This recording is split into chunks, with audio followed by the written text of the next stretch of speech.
Barrister Gauhar तो आज भी ये पैगाम दे रहे हैं, he was speaking kind of his mind कि पार्लियामेंट का हम बाइकआउट भी कर सकते हैं और अगर इमरान खान ने फैसला किया तो हम असेंबली का बाइकआउट कर देंगे।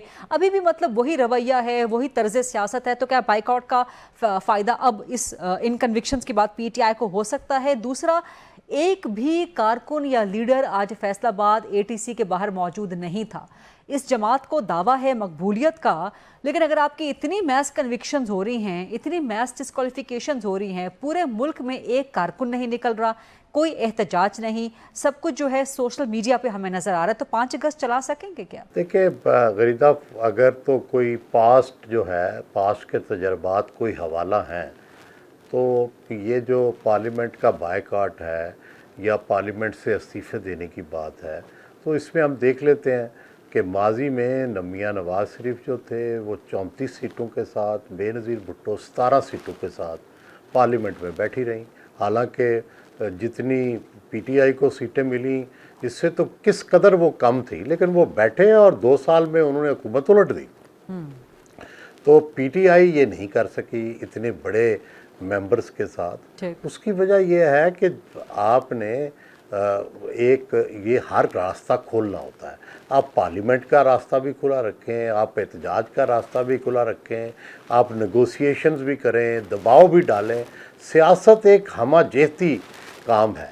तो ये पीटीआई जो है सिर्फ एहतजाज के ज़रिए जो है वो जीतना चाहती है।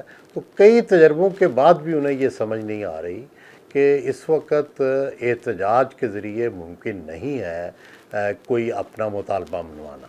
जो प्रेसिडेंट ट्रंप ने कल हैरानकुन ट्वीट्स किए हैं, बावजूद इसके कि वो कह चुके हैं पहले भी कि आई लव पाकिस्तान, लेकिन इतनी मोहब्बत पाकिस्तान से कि भारत को आप ट्रोल भी कर रहे हैं, भारत पे तंज भी कर रहे हैं, भारत की टैरिफ बढ़ा रहे हैं, भारत की ऑयल कंपनीज पे आप पाबंदियां लगा रहे हैं, पाकिस्तान के साथ ट्रेड डील साइन कर ली, पाकिस्तान में ऑयल रिजर्व्स का बता दिया। सो इसको आप कैसे देखते हैं? क्या ये हुकूमत की, रियासत की, वज़ीर-ए-आज़म शहबाज शरीफ की बड़ी मुआशी कामयाबी है, क्योंकि बहुत प्रेशर था इकॉनमी के हवाले से? ये डेफिनेटली एज ए पाकिस्तानी तो हमें खुश होना चाहिए कि पाकिस्तान की जो कहीं सुनी नहीं जा रही थी तो अब सुनी जा रही है, अच्छी ख़बरें आ रही हैं, और ख़ास कर दुआ है कि ये ट्रांसलेट भी हो जाए। ख़ास मसलन पेट्रोल के ज़ख़ीरों के बारे में पाकिस्तानियों के लिए तो ये हैरानकुन ख़बर है, क्योंकि इतने बड़े ज़ख़ीरे के बारे में किसी पाकिस्तानी को इल्म नहीं, और ज़ाहिर है सदर ट्रंप के कुछ ना कुछ तो ज़राए होंगे जिन्होंने उनको ये कंफर्म किया होगा।